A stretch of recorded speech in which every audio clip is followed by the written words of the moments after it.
It's the recipe for allowing a business owner to lead the type of life you wanted to lead. But it all starts with putting the right people in the right seats. We have filled some fantastic seats in this organization. Let's talk about the mistakes that we have made, dude, so that people can learn from our mistakes. Hey, welcome to the 3PX show. Thank you for joining. And this is episode 5, which is kind of like I think you get like a little badge or something on Buzzsprout when you like publish 5 episodes. Man, we got a badge of honor, dude. What That's about right. that? That's amazing. This has been so much fun. It has. So this is our 5th episode. Thank you for joining. If this is your first time, we're glad that you're here. We love you. And if you've been here before, hopefully it's because you've heard something good and wanted to come back and see what else we have to talk about. Yeah. This episode is going to be awesome. We're going to be talking about rock setting and solving really key issues in your company and how to set, really specific targets to keep everyone aligned, moving towards achieving your 1-year plan, your 3-year goal, all of that. And because the right goal setting, which we call rock setting, is ultra critical to that. But before we get into that, I kind of liked last episode hitting the WWW. So why don't we just lead with that? WWW. What's Wayne wearing? So what is this? Do boring well. DBW. Yeah. Right. I mean, Do boring well. Yeah. What does that mean? I've never seen this shirt before, by the way, just to anyone who's watching or listening. So I don't know what this dude's going to wear to every podcast. The funny thing is today, and we're going to talk about our L10s, right? We'll talk about that in this episode. And so it resonates really well because we were in our meeting today with our executive team. And one of the guys, I think you asked him a question about something, and Oscar. Shout out to Oscar. Shout out to Oscar. And I can't remember what you asked him, but it was about one of the meetings. It's just kind of the boring stuff. And segue. The segue. I think it was segue. Yeah. And you said it's kind of the boring stuff. And you came back and says, well, you're speaking my language. I like the boring stuff. I love boring. Yeah, because boring is, it's repetitive. It's doing the things over and over. And some people just get tired of doing it. But really, if you do those really, really well, it's I almost kind of relate it to if you like with money. If you watch the pennies, the dollars will take care of themselves. If you do the boring stuff well, the bigger stuff's going to take care of itself, and to a certain degree, because if you're going to do the small stuff, the boring stuff well, the big stuff you're really going to pay attention to, right? It's just if it works together. But if you only focus on the big stuff because that's just this is the big thing, well then you're bouncing, you're chasing rabbits kind of thing, because it's you're going from one big thing to the next big thing. Well, do the big thing, but also there's a lot of boring things, a lot of things that have to be built underneath the structure, and those are the kind of the boring things. Do those well, and things fall in place. Doing those boring, air quotes, yeah, day-to-day things are probably what generate most business owners 80% of their results. Yeah. It's the boring stuff. Because that's your processes, right? That's the things that just, if you do those things day in and day out, that's what gives you success. Mm-hmm. But if you're chasing the other stuff, it's up and down. Yep. Been there, done that. And I don't have that t-shirt yet, but I could probably get that one too. Yeah. This is where it's, a lot of leaders gravitate towards the flashy. Yeah. But you have to be ultra focused and intentional on how you follow up, how you coach people on the boring stuff. Yeah. Just the day-to-day, because that's what's generating the majority of your results. Yeah. So 100%. All right. DBW. Do boring Do well. boring well. All right. I like that. So, all right. We've talked in a couple episodes about EOS, which stands for the Entrepreneurial Operating System. We love EOS, and I've said there's lots of systems out there. Pick one, be consistent, stick with it. We chose EOS, and we run all of our businesses on EOS, and we've been on EOS since I've been here, plus another year. So about 4 years or so, we've been operating on EOS. We now self-implement, and I'm kind of the cheerleader, the gatekeeper of the EOS system, and making sure that EOS is cascaded across the entire organization. And let's be clear, you're the integrator, and you're the guy that makes it happen. So you're the one that actually you get the say so, even over me and on a lot of the stuff. That's just kind of how it works. So you're the gatekeeper. So let's don't just downplay what your role is. There is an upside to EOS. Yeah, there is. I think it's probably the only system where the second in command actually gets to trump the first in command when it comes to like decision making and meetings and all that kind of stuff. And you know what? I like that. I, where were you last week? We Yeah, should I talk know. about that. You like Yeah, it so I much. do like it so much. Let's Yeah. just talk about where you were last week. I I was in Tokyo last week for a And full week. enjoying a nice vacation. I was. Stephanie and I, my son Jonathan and his wife Kat, we went to Tokyo for his 30th birthday. Had a great time.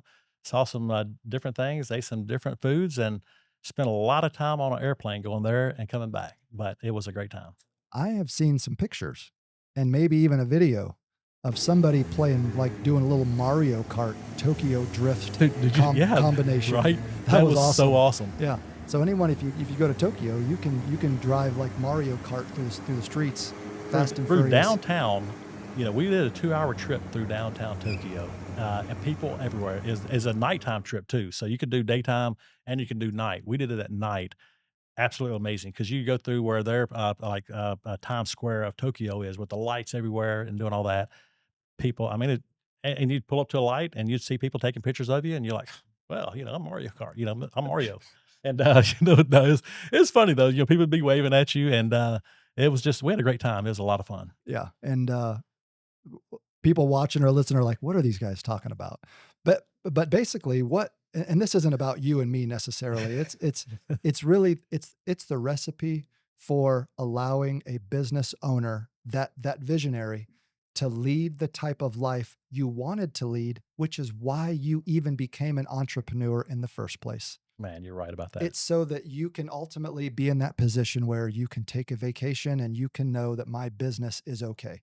And the power of don't let me get distracted because we could talk about all this for a while, but the power of the visionary integrator relationship, which is like first in command, second in command, that relationship is rocket fuel for your business. And in Yeah. fact, for anyone who wants to read a great book, Rocket Fuel talks about that relationship. And really what it boils down to is the visionary recognizing that there are things that I am great at and there are things that I'm not great at. There are Yep. things I love to do and there are things that I don't love to do. And what EOS has kind of figured out is that most entrepreneurs or business owners, they fit this mold of the visionary where they've got great ideas, they love people, they're passionate about the business, they're passionate about relationships, but what they really don't do well because maybe they never formed that skill set is rigid structure, leadership, accountability, communication, policy building, all that stuff where I don't like to do the things that you do. And I can't believe there's people in the world that like to do the things that you do. Love, And I dude. and I love it. I love the fact that you love it. Yeah, I And love you're it. really good at it. Yeah, Wade, you're really good at what you do. See, but it's that combination that drives the success. Where when you're like, hey, dude, I'm gonna be in Japan for a week, and I'm like, hey, man, have fun. We got it. Yeah. No worries. And I It's don't all worry good. anymore. I mean, such a it's such a great feeling as an owner when you kinda reach that point because like you said, we've been in EOS for 4 years, and, we've gone through all the different things, through it, full circle, with EOS, with Profit First, like we, talked about a few episodes ago, and really just gotta lay it out and right people, right seat. I mean, so when you start laying all those out, what we're going to talk about today is it's just the things that are it's the boring stuff. It's the things you got to do to keep things going really well. And but it all starts with putting the right people in the right seats. And I tell you, we have filled some fantastic seats in this organization. Yeah. I couldn't be more proud of the people that are leading right now, and everybody takes ownership and does it. And it's just that's when it gets fun. It really does get fun at that point when you look back on it because there's been years that business wasn't fun for a while. Now I can look at it and say it's a lot of fun. Now I get to take trips and do that kind of thing, and but I get to do my visionary things and the things that I really like doing that I'm good at and the things that I really don't want to do, you do, and the things that you really don't want to do, somebody else, and so we figured out our system and how it works because you put the right people that can do that job really well. hmm It's probably not a good thing to say in a show setting where you've got people listening and watching that we're going to focus on some boring things today. We're going to focus on some boring things, but If you do these couple of things we're going to talk about really really well, it is going to take the shackles off your business, and all these things work together. Obviously, all the things we talk about in on our show here, but these are two really key things between rock setting and which is setting the right goals, and IDSing, which is resolving the key issues inside your business. Man, it really puts your business on a whole other trajectory. And before we start this conversation, let me just say, you don't have to be a business owner. You can be the manager of a store. You can be a regional manager of a region, or Yeah. you can be leading a department inside of a Best Buy or a Walmart or something. The principles we're talking about in EOS specifically, and some of the other leadership principles that we talk about, 100% can apply to you. Just because the owner of your business isn't running on EOS or something doesn't mean that you can't do these things and have incredible success in not only your role, but all of the team members around you have success because you're following some of these things. So don't push, stop, or exit or whatever you're on just yet if you're not a business owner, because if you're leading people, this stuff is important for you. So let's And get in. well, think about this too. To add to that is, we have what, 140 people that work inside the organizations. Yep. Well, I guarantee you there are several visionaries, future visionaries in this business, and there's several future integrators in this business. So those are the ones that are going to be the future leaders, that are going to be the future of this. And so if you can, it's like refining gold. If you can find and sift through all that and find the right ones, they'll start showing up, and you'll start building that group of leaders under you. So it's very important to think about that you got a lot of people under you that can do that kind of work. 100%. And I'm not going to live forever, and you're not Yep. going to live forever. So we better figure out Yeah. 100%. who's going to be that Who's next next? visionary, who's going to be that next, Yeah. integrator, because we found a recipe for success. Now it's our responsibility to make sure that we have the people in place under us that, as if and when we transition out, that they can take on those roles, because we have defined such a good structure and such a good recipe for success and great core values. Like we talked about in the last Yeah. episode, we have people that don't just live by those core values, but they hold people accountable, hire and fire based on core values. Yeah. That's when this thing really can take off. Well, success equals succession planning, right? So, I feel like that needs to be like, maybe we'll do that in another episode or two. yeah, that could be a good one. Success is succession planning. That's Yeah. definitely one we got to, I I'm writing down. think. All right. You write that down. Okay. Let's get into rocks. What is a rock? Okay. A rock is, it's setting a 90-day goal for you, for your business, for a department. So there are different types of rocks inside your organization. And just remember, when I say rock, what I am talking about is a goal that you need to accomplish over the next 90 days. Okay. So we set our rocks quarterly. Okay. So you can have a company rock this is a big goal that the entire company is banking on. You can have a personal rock. This is something Yeah. that I am doing myself. You can have a department rock. This is a goal that our department is working on. The key thing here is with rocks is you can only have one owner. It's like RACI, right? RACI, RACI. It's responsible, accountable, consult, and inform. Who are the people who are responsible?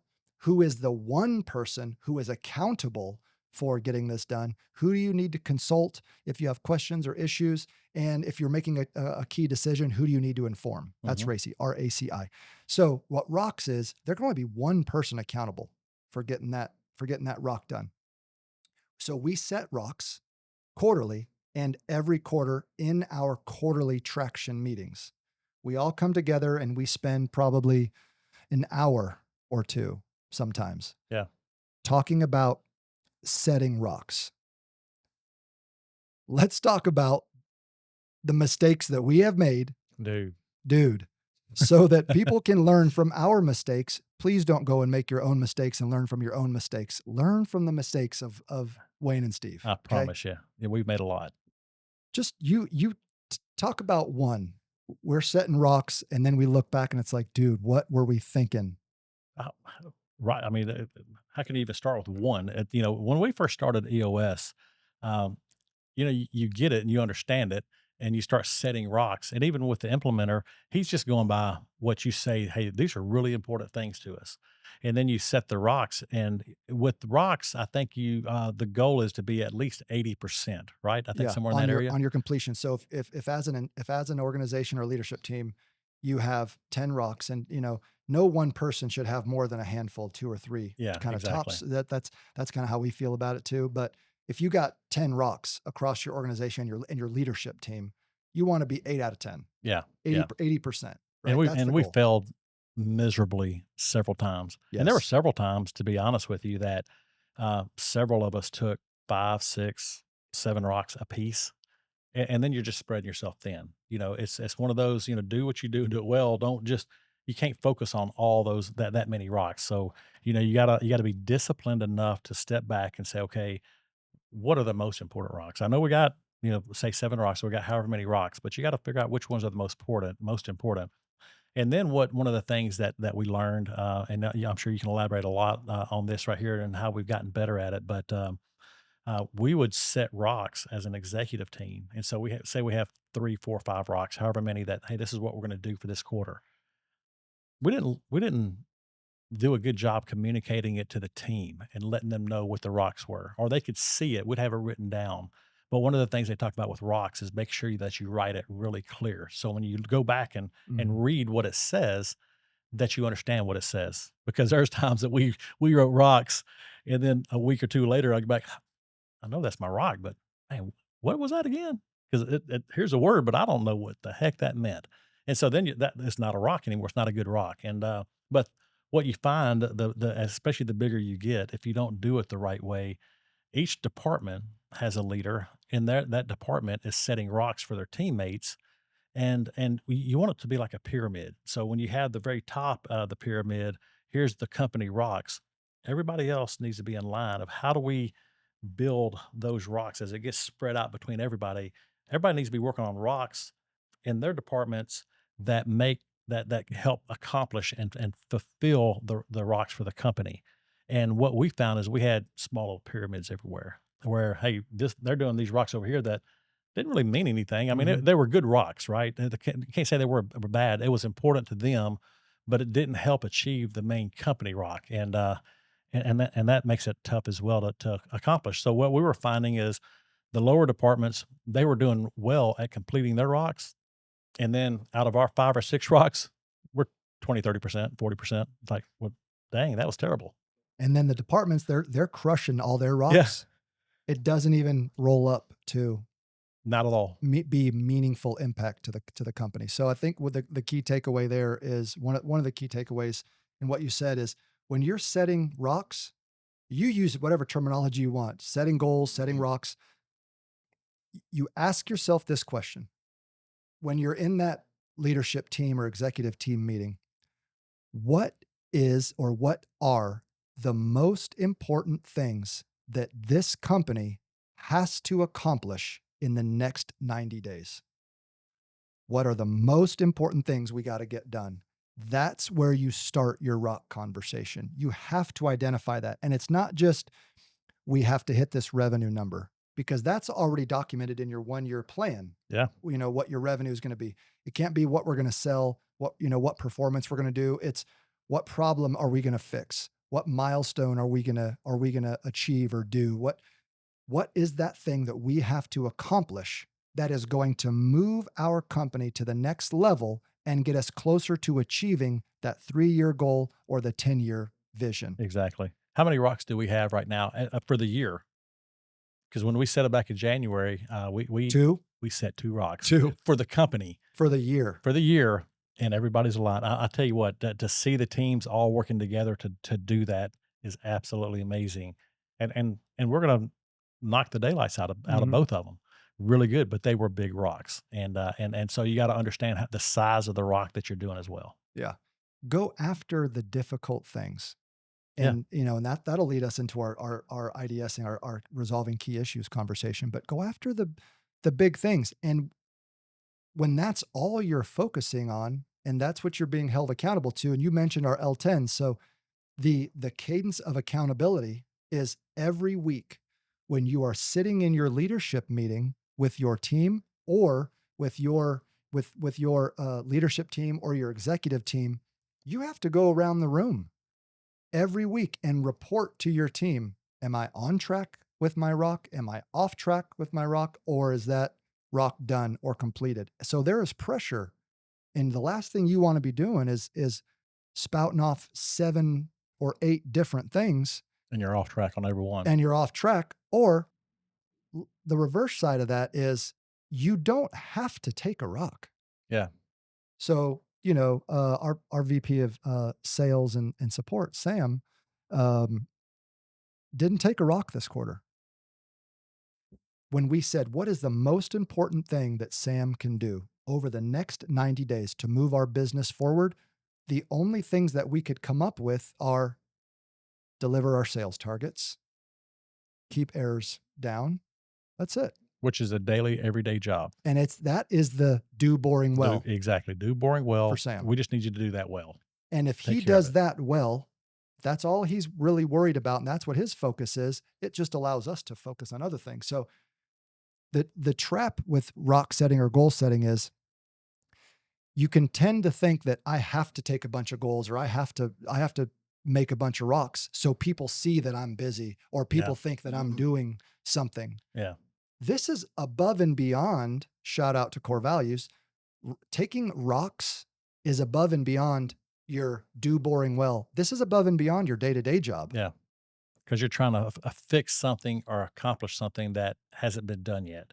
And so we need in order to move forward, we got to take this rock and we have to complete it. And if we complete it, it could be a big win for the company. It can't be just what you're doing and oh, there's a check mark on that because it gets boring, right? Mhm. That's not what people want to do. And people, a lot of people don't realize that, do boring well is a big, big value that you need to do. Yeah. And then the second thing about rocks to call out is they got to be smart, specific, measurable, achievable, realistic, and time sensitive, time Yep. based, right? So it can't be I'm going to achieve this thing. It's got to be specifically what are you going to do? How are you going to measure the success of did you do it? Did you not do it? Or are you on track or are you off track? You have to be able to measure what you're doing.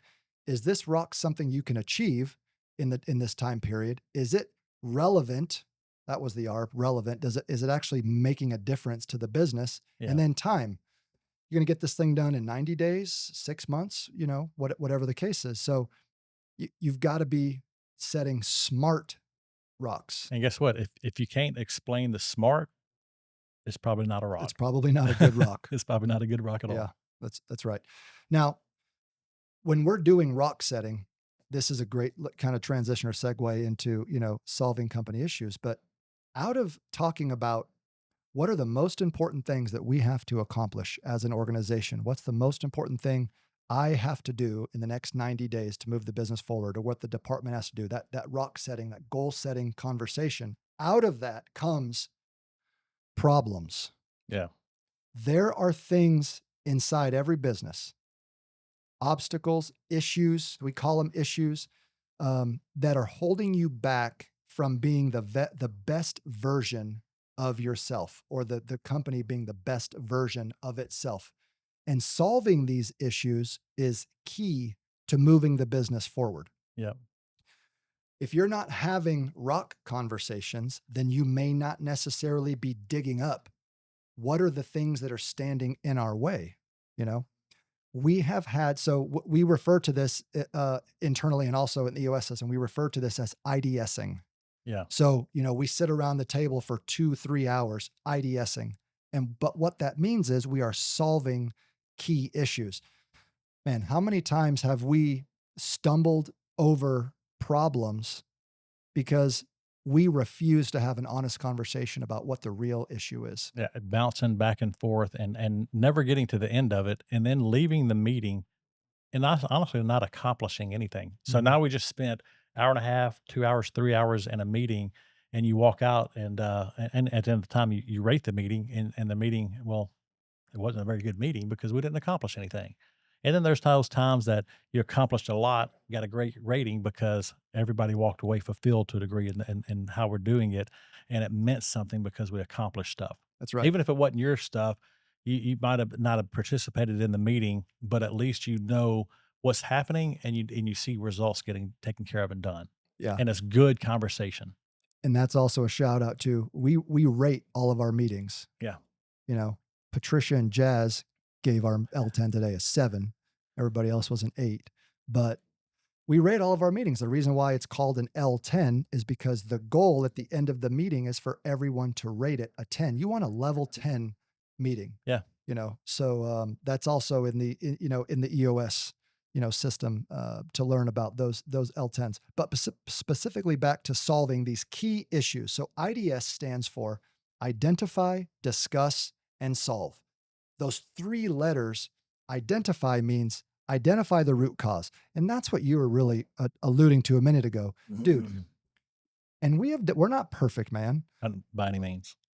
We'll spend an hour talking in circles and never really get to what is the root. I can hear Justin yelling now. He would Dude, call a tangent in a heartbeat and say, yes, "Guys, okay, y'all are just having a conversation." I can recall maybe some slamming of hands on the table.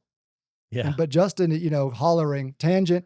What is the root cause? What are we trying? yeah. Kind of thing. And it's easy when you get in a meeting like that and you got 5, 6 people in there. It gets super easy to get distracted and go off and start chasing something. Talk in circles. Yeah, So the discipline here is whatever problem you're trying to solve, you have to identify the root cause of that problem. yeah, So I'll give you an example. We love examples for context sake. We have something here called NCRs. And it's really just it stands for no charge replacement. But NCRs really has evolved to mean more for us. It means we made a mistake. It's exactly. our error rate, right? So we're trying to reduce our NCR percentage. We're trying to improve our error rate. Yeah, We spend way too long talking in circles about all the things happening, customer service complaints, and all this kind of stuff. Now, please don't anybody think that we got bad businesses, but everybody has complaints. You deal yeah, with it, right? And we're trying really hard to minimize those. But we get so caught up talking about this last complaint here, this problem that's going on over here, that we never actually get to the root cause of what caused that complaint. yeah, So the I in IDS is identify the root cause, you know. And one thing to boil it down, the CDF business builds storefront doors. We manufacture storefront doors right here in Gallatin, Tennessee. And we were having some NCRs, some error complaints a while ago on our storefront door systems that we were manufacturing. We had to identify what was the root cause of that. yeah, And one of the things that you determined working with the leads and our storefront supervisor down there was this tie rod. This yeah. talk a little bit about that because you're the door expert. I'm just the lowly integrator. Well, so it's we had problems with our door, basically not necessarily coming apart, but getting loose. You put it together on each 4 corners. You got glass in the middle, so it's about an all glass door with aluminum on it. And over time, it would start weakening, shifting at the points. And so one of the things that we did is we put a tie rod at the top of the doors where you can't see it; it's concealed inside of the aluminum. And then you tighten it down. It just brings more force to it. It really, I mean, you talk about tightening the door up. You could see it instantly how it just made a difference. So you put one at the top, you put one at the bottom, and at that point, it can't shift because it has more of a tension points on it that just hold it that way. And if you do it good and tight, it'll stay that way forever at that point. Instead of just having smaller screws, this ties the whole unit together as one big piece. We could have sat in that room and talked for 3 hours about complaints about storefront doors, and we're having to replace this and replace that. But somebody had to say, what is the root cause? Well, the doors are shifting over time, Yeah, right? How do we solve that issue? Now that moves us to the D, discuss for solutions. So you've got to be open, honest, and transparent about what's going on here. Okay. Is somebody making a mistake down in storefronts? Are they not assembling it properly? Taking a hard look at how do we solve this? Now once you identify what the root cause is, Now you take some time and you discuss, how do we fix this thing? Yeah. What do we got to go and do to fix this thing? Well, you gotta analyze the whole thing, right? You gotta just see everything that's going on with the issue, and then even if you gotta tear your door apart, but it was just another way to make it a better product. So once you identify the root cause, you're discussing for possible solutions. Now, the solve is somebody has to go and do something. Yeah.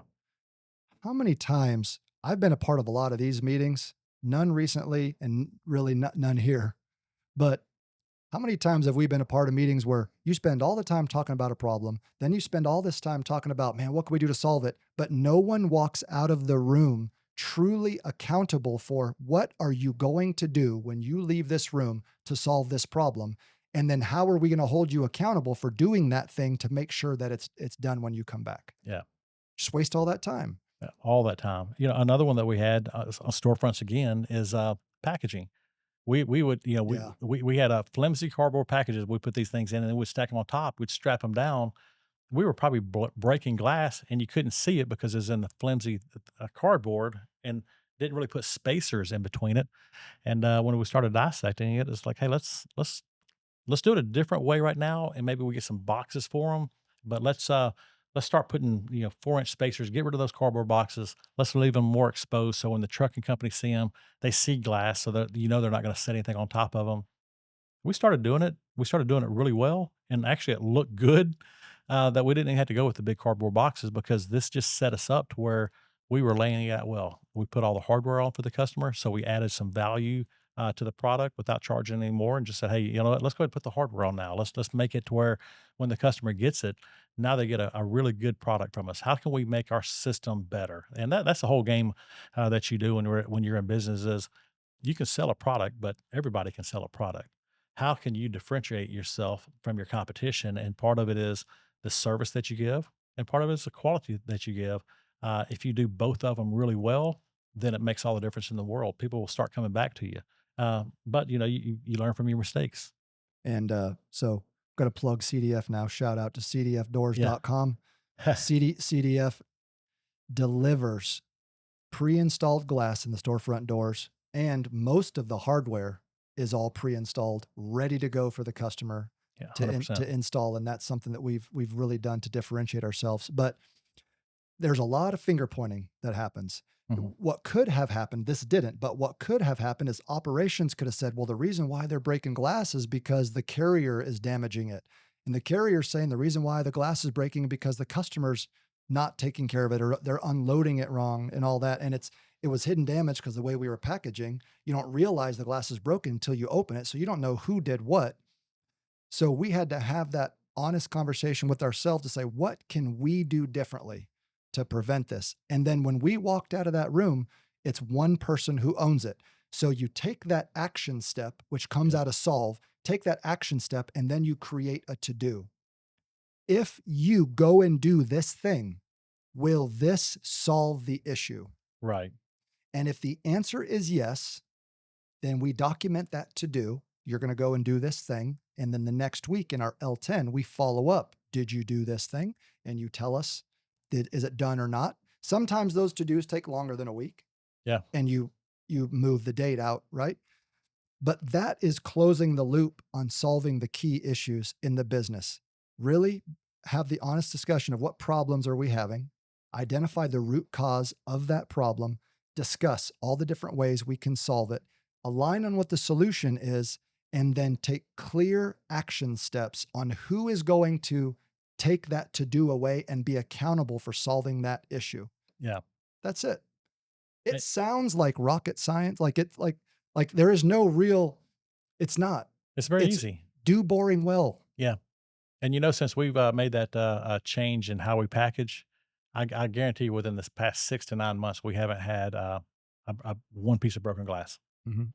because we're doing it different, and we've exposed it more, and we're just doing it right now. And customers do not complain with our packaging.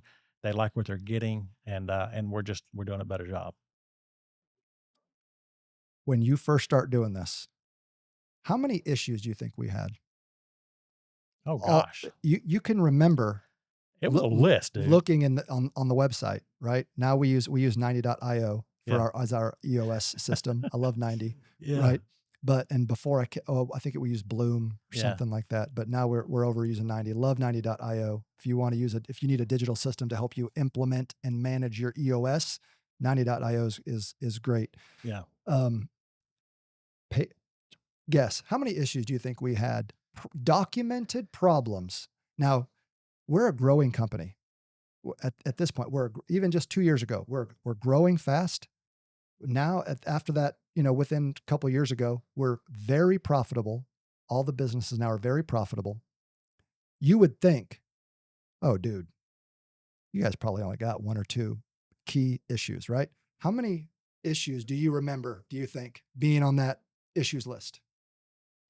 Well, that we documented, probably not very many, but we probably, well, so when we had our quarterlies and we went through and did that, we had like at least 2 whiteboards, double Full columned or triple column full. I of mean, probably problems. 100 problems. And it's shrunk now. I mean, like today, if you look at our issue, what do we have? We had 10 or 12 on there today. And now we're And down to three, I think. but half of the issues weren't really issues, they were updates. That's true. So it was, "Hey, give me an update on this." And we probably talked more about the updates, than we probably talked about the issues, but a lot of them were just updates, right? "We're waiting to hear on this. Give us an update on that." And so that, which is good. That's what you wanna hear. We dove in a couple of issues that we worked on and hopefully solved. I think we solved. And, but give yourself time to look back and make sure that we solved them, right? So that's, when you go back and we solve it in the meeting, now you gotta really solve it.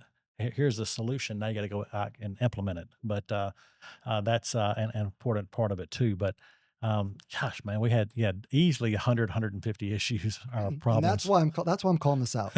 If if you are looking at your organization and you got some problems that you want to solve, we had easily over 100. Easily. And they're And not going away. no, they are, oh my gosh. Problems don't solve themselves. Exactly. I tend to believe in like that, kind of chaos theory where if you just leave something alone, it's going to naturally gravitate into a worse state than it is right now. It will. You have to attack key issues, but and just as important as that is you have to be honest with all the key issues and the problems that you're having in the organization. So we'd go around that room, dude, and now people are entering in issues in between L10s and it's great, but Yeah. it was nothing for us to have 50, 100, 150 problems, and we grinded hours in those quarterly meetings. We spent hours and hours going through one by one, solving issues. Some of those turned into rocks. Yep. They were takeaways, they were to-dos, but we solved problems in the organization. We talked about them, we IDS'd them, we held people accountable, and now we're at a point where week to week, we don't have a laundry list of 50 problems. So the problems that are coming, we're able to address them quickly and then move on to the next thing. Yeah, and the hard thing too, when you look at that list that we had, 100, issues up there. When you first look at that, it's like, man, I don't know if we'll ever get this done. It feels Insurmountable. insurmountable. It does 100%, but it's just a constant going after it because you get rid of some every week. You're adding some more. So sometimes it felt like you were going backwards, and maybe you will for a little bit, but you had to be disciplined enough. Let's keep grinding. Let's keep knocking some out. And some are just like, dude, takes you 15 seconds to solve, and they've been on the list for 3 months. Like, Yep. why didn't we solve this before? I mean, let's go through them and let's hammer them. Let's knock them out. Let's really focus on the big issues. And then some issues where, hey, if we fix this issue, they could fix 3 issues over here. So let's really get the right ones and do it. And one thing I'll say about the L10s, we do such a better job with now than we did at the very beginning, is it was very easy to miss an L10 meeting, but if you didn't hold the team accountable and it wasn't part of the weekly cadence of doing it and scheduling it, because, well, I've already got another meeting there. Well, no, we know every Tuesday from 1 to 3, our executive meeting is happening. Whether you're going to be there or not going to be there, this is when it's going to be, and there are no exceptions. If you're at work, you need to be at that meeting, and we have that throughout the whole organization. So, as a business owner, and you're starting to lay that out and starting to talk about and really because it's part of that accountability process. If you don't have those meetings, you don't get anything accomplished. And That's right. sometimes people think, "Ah, it's just another meeting." No, if you do it right, it's not just another meeting. That's when you get in there, and that's where the good gravy, the good stuff comes out because you can really you find the nuggets in there. You get the good conversations, and healthy conflict. You know, if you can't have healthy conflict, it's not personal, and that's what everybody needs to understand. That when you get into these meetings, sometimes it can get a little heated, and that's okay. Having those meetings, keeping that weekly cadence is super important to accomplishing what you need to do with this. Justin just talked about this. What you're talking about too, and that is refuse to be offended. Yeah, You have to welcome criticism from your team in these meetings, and sometimes the problem that you're bringing up could be I'm contributing to the problem. yeah. Here's another little reel for you, Quentin. You can measure the health of a team by the number of things that people don't talk about. Like Yeah, the number of things that are off the table that we don't discuss, you can measure the health of a team based on that. We that's I a trust of the it, team. yes, and you can feel it in the meeting. Yeah, It's the tension, it's the awkwardness. There's something lingering. Now, we get that stuff out on the table, dude. yeah, We talk about it we do, 100%, and people don't get offended.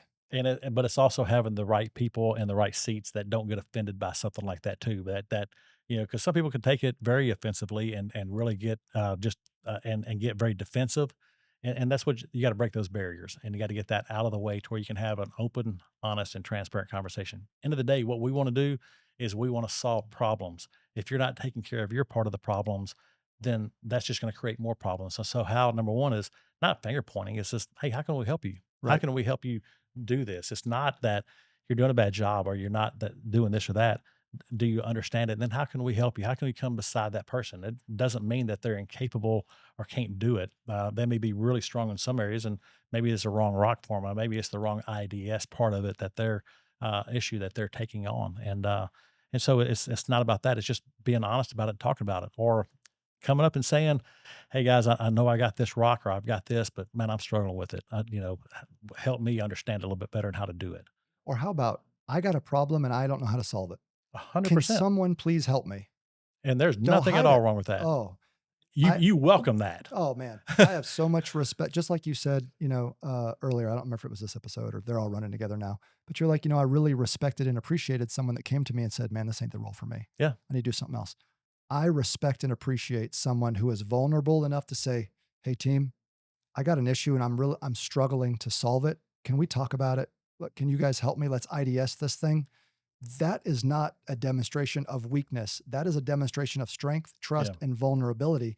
You're not expected to solve all your own problems. yeah, You're expected to be a part of the team, help us bring success as a team, and recognize that there's times that I'm going to fail, you're going to fail, and we need the strength and the skills of other people to help us fix some of this stuff. yeah. It's never my fault. It's always somebody else's fault. Dude, that's a recipe for disaster. Oh man, you're 100% right. So, if you made it this far, we love you and you're awesome. I think a couple of key takeaways, we like to talk about player tips. A couple of key takeaways here when we talked about rock setting, which is goal setting, is it's got to be smart. We kind of talked about that, but also the rocks that you're setting for your organization need to be reflected in the rocks that other departments and other teams are taking. You're going to serve your organization really well if you're setting goals within your departments, within your people that drive up to helping you accomplish your major organizational rocks as well. And then 100%. when it comes to IDSing, the key takeaway here is you have to be open, honest, and transparent with what are the real key issues that we're facing in our organization. Put the pride aside because it might be your department, it might be an issue that's going on with you, or I don't want to offend. I know I got a problem. It's coming from Wayne, and I don't want to offend him, so I'm just not going to say it. You got to get those key issues out on the table and then take the time to be consistent on the IDSing, identify, discuss, solve, and then hold one person accountable for that to do or that takeaway that's going to solve that issue. And before we leave, this may be just the last words that we say for this episode, so we can just go ahead and cut the cameras here in a second. But Steve is not at all offended to say something to me. Okay, Clinton, you can cut. I actually, to be honest, I sort of enjoy managing up. You do enjoy I it. do enjoy Oh, managing that's up funny. a little bit, Yeah. but you get your digs in occasionally. That's okay. We work well together as a Yeah. team. That's what makes it bad. That's right. You get to go to Tokyo, and That's right. we'll stay here Hey, selling. I'll and take making those money, digs all day hopefully. long. That's right. So listen, if you made it this far, thank you for watching. Hope you enjoyed the 3PX show. Can't wait to talk to you on the next episode. Please engage with us on our social media platforms. Comment, like, subscribe, all the things. If you enjoyed this, share it with somebody. And if you're one of the handful of people that are watching, you've got our cell phone number. Just if you've got some ideas for a show or something that you would like for us to talk about, we would love to address your concerns, talk about some of the problems that you're having. Just send us those messages. We love to engage with our audience. So have a lot of fun out there. Thank you for watching the 3PX show, and we will talk to you soon. Do boring well. Do boring well. Yes. DBW. DBW. Woo.